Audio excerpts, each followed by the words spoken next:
저는 지금 장인 뉴타운 퍼스트하이에 지금 실거주 중에 있고요. 네.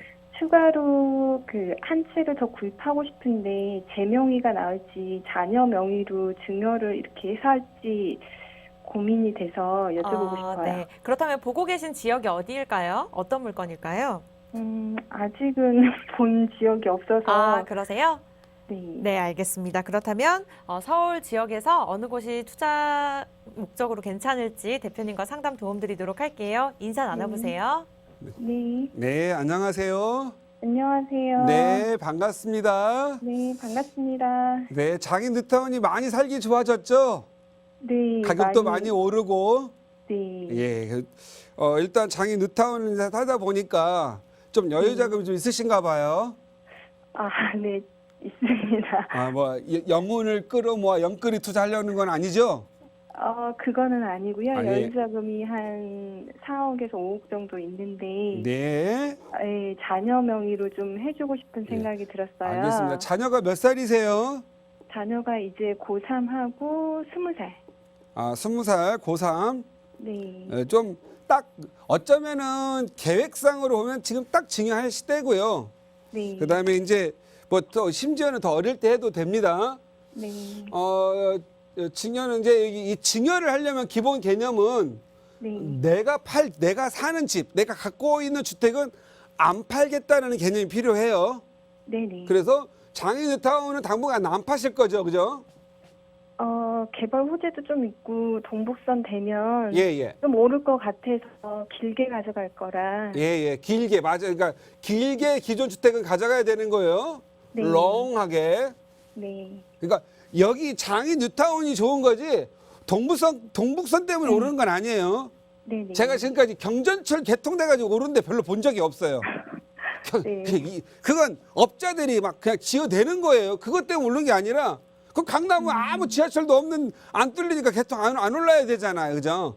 네. 네, 그리고 중요한 거 아니고 장인 뉴타운의 미래는 계속 아파트를 새로 지어지고 지역적 가치가 좀 상승하는 지역이다 이렇게 이해하시고 계속 보유하고요. 네. 여기에서 이제 계속 보유할 때는 이제 부부 공동 명의로 사거나 아니면 자녀 명의로 사는 건데 둘 다 샀다 팔으면 안 팔면 다 양도세는 각오하면 되잖아요. 그죠?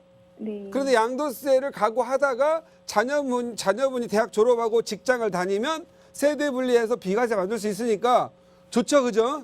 네. 그리고 증여는요. 어릴 때 하는 게 좋습니다. 어릴 때. 만약에 이게 제가 증여는 어릴 때 증여하면 좋아요. 왜 그러냐면 증여는 부동산은 아이가 나이를 먹으면서 가격이 더 성장하면 성장하지 줄어들진 않잖아요. 그죠? 네. 그러니까 증여세가 커지잖아요. 증여세가. 네. 그 증여세 커지니까 미리 하는 게 좋다. 다만 19세 이하일 때는 무상증여가 2천만 원이고 20세부터는 무상증여가 5천만 원이다. 그러니까 지금 현재 19세 이상, 그러니까 20세부터 하시기 바랍니다. 네. 예. 지금 자녀분들한테 할 때는요, 멀리 본다는 건 10년 보고 하시면 될 것 같고요. 네. 그래서 장가갈 때쯤 되면 아니면 손주 날 때 재건축, 재개발 해가지고 장이동처럼 돈 버는 거 하면 좋잖아요. 그죠? 네. 그 다음에 우리 시청자님도 또 돈이 좀 더 하다 보면 이거 필요할 거 아니겠어요. 그죠? 네. 그런 경우에는 짧게 투자를 해야 되기 때문에 자녀 명의로 하는 곳과 우리 시청자님 명의로 할 수 있는 것을 나누어 보자면 조금 장기적으로 보려면 합정동 아시죠? 합정동. 네네. 합정역, 망원역 이렇게 마포 구천역 상암동 가는 데 있잖아요. 그죠? 여기 바로 여의도 옆에 네. 홍대 그렇죠. 입구역 입구 하는데 그죠? 네네. 합정동 여기 성산초등학교에서 보면 합정동 하고요. 그 다음에 망원 1동. 망원 1동이요? 예. 망원 2동은 추천드리지 않을 거예요. 여기는 우후죽순 아파트들이 들어있어가지고 재개발, 강변 개발과 거리가 멉니다. 왜 여기를 권해드리냐면요. 자, 여기 보시면 이거 좀 이해하기 힘든데 어떤 동네에 이게 단독주택이 많아요. 그러다가 빌라 신축이 몇 개 있고 그리고 단독이 더 많습니다. 단독이. 네. 이런 지역이 있고 어떤 지역은 빌라 지은 게 많아요. 빌라. 그리고 단독이 드문드문 있어요. 자, 어느 쪽, 여기 단독주택 많고 빌라가 드문드문 있는 쪽이 많나요? 단독이 많은 쪽이 재개발이 빠를까요? 아니면 빌라가 많이 있는 지어진 곳이 재개발이 빠를까요?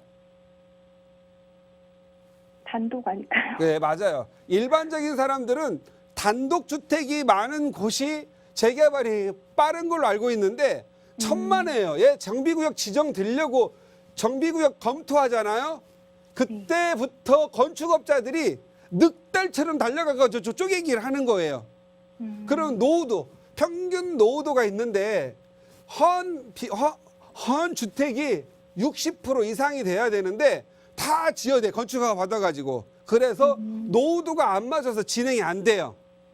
반대로 빌라가 다 지어져 가지고 노후돼 된 데 있잖아요. 네. 정비구역 지정되려고 하면 투자자가 들어오지 여긴 지을 땅이 별로가 없잖아요. 단독주택이 많이 있어야 짓는데 네. 그러니까 별로 지을 땅이 없기 때문에 여기는 신축이 늘어나질 않아요. 그대로 노후도가 직결로 갑니다. 노후도가. 그래서 60으로 가게 되면 재개발, 재건축으로 가는 거예요. 그런데 합정동과 망원동은 2007년, 정확하게 2006년에서 2007년 사이에서 지어져 가지고 2011년 사이에 많이 지어졌어요. 그래서 노후도가 이대로 진행이 되면은 좀 빨리 갈 것 같은데 아마도 아드님 때는 잘 될 것 같아요. 이런 데가 어디 있는 줄 아세요? 비슷한 데가 저쪽 성수동 들어보셨어요? 성수동? 성수동요? 예. 네. 성수동에 보면 트리마제 있는 데 있죠. 네. 여기가 2008년 이전에 신축 빌라를 많이 지어댄 데예요. 그러다 보니까 여기 이제 노후도가 진행이 돼가지고 성수 전략 정비구역 해가지고 지정이 됐어요. 네. 그래서 한강변이잖아요. 그쵸. 여기가 빌라들이 얼마씩 해요, 여기가? 억소리라던데요. 억소리요. 억소리는 서울 안 나는 데 없어요. 빌라 다 네. 2억, 3억, 억억 해요. 네. 여기는 10억 소리가 나요. 10억 소리. 빌라 방 2개짜리 있잖아요. 네. 투룸 빌라가 10억이 넘어요. 한번 유화감 때문에 말을 못 하겠는데 한번 조사 한번 해보세요. 이와 유사하게 될 지역이 어딜까 계산해 보면은요. 합정동이 될 것 같아요. 네. 여기 합정동. 그런데 노후대 되려면 시간이 걸려 안 걸려요? 걸리죠. 걸리겠죠. 그러니까 좀 마음을 단단하게 드시고 자녀분들이 결혼할 때까지 간다는 마음을 해주세요. 근데 여기가 좋은 점이 뭐냐면 전세가 잘 나가요. 그러니까 네. 사줘가지고 전세값이 오르면 원금 회수돼요, 안 돼요? 원금 회수되는 거예요. 네. 예, 그리고 이런 데는 구축 빌라를 사야 돼요, 신축 빌라를 사야 돼요. 신축 왜 그렇죠? 건물세가 잘 나가려면 좀 그걸 가지고 노래자랑에서 딩동댕 그런다고 하잖아요. 네. 예, 딩동댕입니다. 꼭 보면은 이런 데 가서 사라고 하면 구축 사가지고 전세, 지하방 사가지고 가격은 3억인데 전세 1억, 내 생돈 2억 들어가는 이거 아니에요. 신축을 사셔가지고 엘리베이터 3억 5천짜리 5천 더 주고 사세요. 그리고 전세 2억 5천, 투자금 1억 이하 이런 식으로 해서 차라리 2개를 사는 게 더 낫습니다. 사람들은 어떻게 생각하냐면 신축만 빼고 재개발하는 거 아니에요. 이렇게 신축 빼고 재개발을 왜 해요? 그걸 무조건 다 들어가고요. 전체의 평균 노후도 60%로 하는 거기 때문에 빌라 한 채만을 빼고 갈 수가 없습니다.